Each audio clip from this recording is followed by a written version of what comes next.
प्रभु यीशु मसीह के पवित्र नाम में आप सभी को सलाम। आज की इस नई वीडियो में आप सभी लोगों का स्वागत है। प्रभु आप सभी को आशीष दे। मेरे प्रियो, अभी तक इस दुनिया में बहुत से ऐसे लोग हैं जो यीशु मसीह को अपना मुक्तिदाता ग्रहण नहीं किए हैं।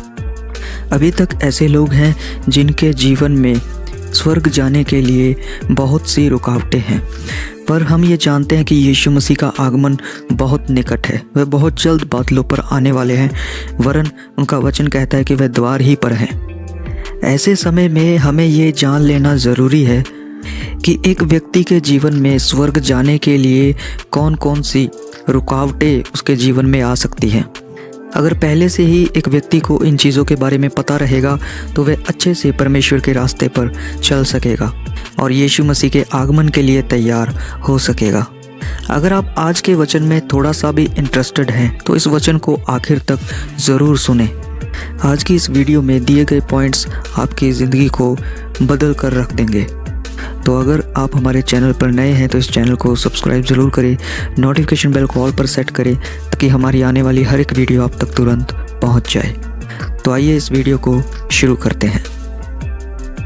दोस्तों, हमें आज के इस संसार के सोच विचार से बचना चाहिए और उन बाधाओं से भी बचना चाहिए जो स्वर्ग के रास्ते में रुकावट डालती हैं, यानी कि एक व्यक्ति के लिए मुसीबतों को खड़ा कर सकती हैं, जो किसी भी व्यक्ति को स्वर्ग पहुंचने से रोकती हैं। उन चीज़ों के बारे में हमें जानना चाहिए।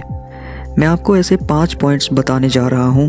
इन 5 पॉइंट्स को आप ध्यान से सुनिए और इनको आप कॉपी पेन लेकर अपने नोटबुक में ज़रूर लिखिए ताकि आने वाले समय में भी आपको ये बातें याद रहें। सबसे पहली चीज़, अगर किसी व्यक्ति के जीवन में रुकावट डाल सकती है तो वो है इस संसार में घूम रहे हर एक इंसान के जीवन की परंपराएं और रीति रिवाज। लोगों ने अपने अनुसार बहुत से रीति रिवाज और परंपराएं बना करके रखी हैं और वे उन्हीं में उलझे हुए हैं। जो लोग प्रभु को नहीं जानते हैं वह तो उलझे ही हैं, परंतु ऐसे भी लोग हैं जो विश्वास में हैं पर फिर भी वो परंपराओं में और सांसारिक रीति रिवाजों में उलझे हुए हैं। जब हम परंपराओं की और रीति रिवाजों की बात कर ही रहे हैं तो मैं आपको बताना चाहता हूँ, फरीसी और शास्त्री भी यीशु मसीह के पास एक बार आए थे। इसको हम मत्ती की इंजील 15 अध्याय में पढ़ते हैं, जहाँ पर उन्होंने यीशु मसीह को आकर के कहा कि आपके जो चेले हैं वो बिना हाथ धोए रोटी खाते हैं। वे कैसे हमारे पूर्वजों की जो परंपराएं हैं उसको टाल रहे हैं, उसको छोड़ रहे हैं। तब यीशु मसीह ने उन फरीसियों को, उन शास्त्रियों को ये जवाब दिया कि तुम भी तो परमेश्वर की आज्ञाओं को टाल देते हो और अपनी परंपराओं को आगे रखते हो। हमें मनुष्यों की उन परंपराओं को नहीं मानना है जो उन्होंने इस संसार में बना ली है। मैं आपको कहना चाहता हूँ कि परमेश्वर की इच्छा से जो चीज़ें मेल नहीं खाती वह आपके जीवन में नहीं होनी चाहिए। ऐसे लोगों के बारे में प्रभु यीशु मसीह ने कहा कि ये लोग ऐसे हैं जो मुंह से तो मेरा आदर करते हैं परंतु इनके मन मुझसे दूर हैं। जो व्यक्ति परमेश्वर की आज्ञाओं को नहीं बल्कि संसार की परंपराओं को लेकर के चले और उसी को अपने जीवन में सबसे आगे रखे, वह कभी भी परमेश्वर की आज्ञाओं में बना नहीं रह सकता और उसके लिए यही चीज़ बहुत बड़ी रुकावट होती है। बहुत से लोग अपने समाज को, अपने परिवार को, अपने रिश्तेदारों को देखते हैं, विश्वास में होते हुए भी वे रीति रिवाज और परंपराओं को मानते हैं। उनके अंदर ऐसा डर होता है कि हमारे रिश्तेदार नाराज़ ना हो जाएं, हमें समाज को क्या जवाब देना पड़ेगा और इस तरह की बहुत सी बातें। पर याद रहे, इंसान की बनाई हुई परंपराएं ऊपर नहीं बल्कि परमेश्वर की आज्ञाएं और परमेश्वर सबसे पहले स्थान पर होना चाहिए। तभी एक व्यक्ति स्वर्ग के रास्ते पर आसानी से चल पाएगा। ये सबसे पहली रुकावट है। दूसरी रुकावट के बारे में बात करें तो दूसरी रुकावट है झूठी शिक्षा या झूठी शिक्षा देने वाले। मत्ती की इंजील 15 अध्याय 12 वचन जब हम पढ़ते हैं तो वहाँ पर यीशु ने कहा, हर पौधा जो मेरे स्वर्गीय पिता ने नहीं लगाया उखाड़ा जाएगा। जो अंधे हैं वे अंधे को रास्ता नहीं दिखा सकते, यानी कि वे दोनों ही गड्ढे में गिरेंगे, पर एक देखने वाला व्यक्ति ही अंधे को रास्ता दिखा सकता है और ध्यान पूर्वक उसको परमेश्वर के रास्ते पर चला सकता है। आज ऐसे बहुत से लोग हैं जो अपने मर्जी से परमेश्वर के काम कर रहे हैं। मैं ये नहीं कहता कि परमेश्वर के काम करना बुरी बात है, करना चाहिए, ज़ोरों शोरों से करना चाहिए, पर मैं आपको ये बताना चाहता हूँ किसी को ये ही नहीं पता है कि उनकी बुलाहट क्या है। बहुत से लोग आपको ऐसे मिल जाएंगे।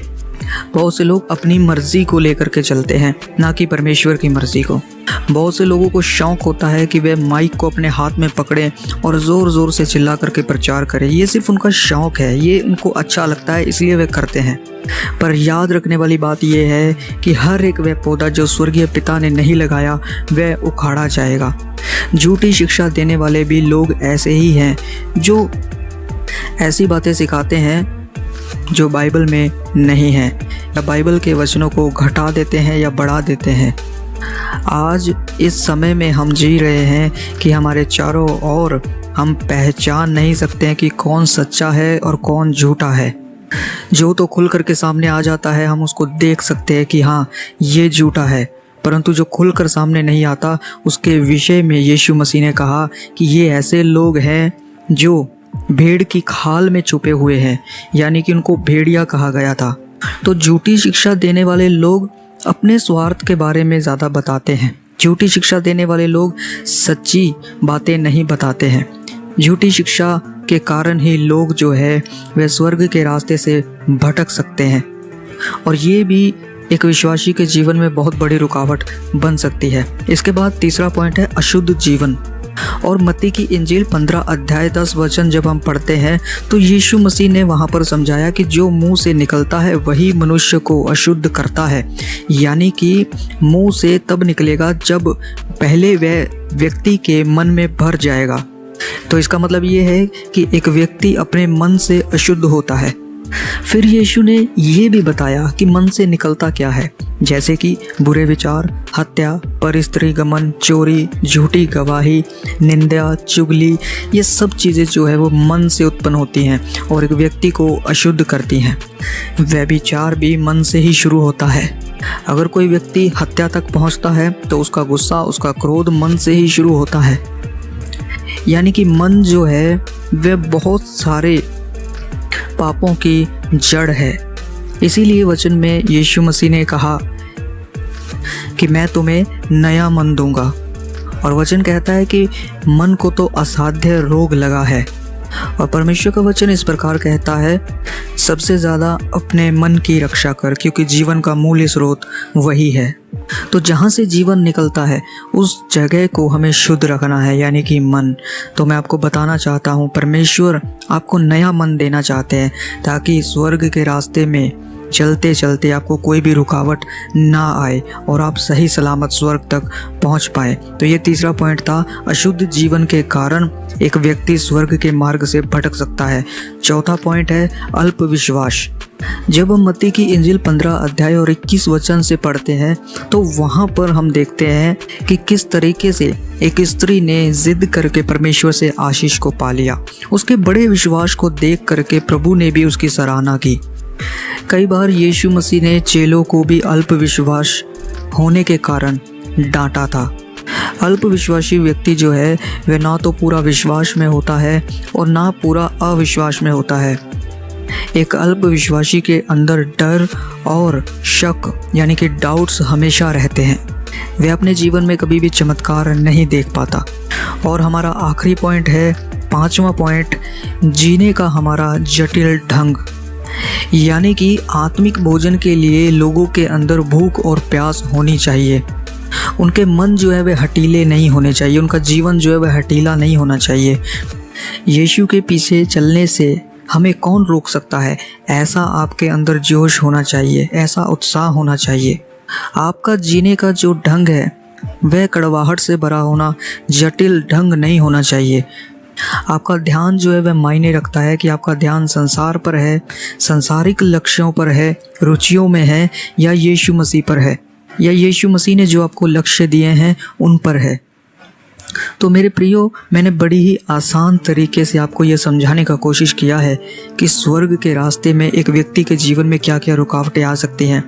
मैं सबसे पहले इन पांचों पॉइंट्स को फिर से दोहराना चाहता हूँ सबसे पहला पॉइंट था मनुष्यों की परंपराएं, दूसरा पॉइंट था झूठी शिक्षा देने वाले, तीसरा पॉइंट था अशुद्ध जीवन, चौथा था अल्पविश्वासी और पांचवा था जीने का जटिल ढंग।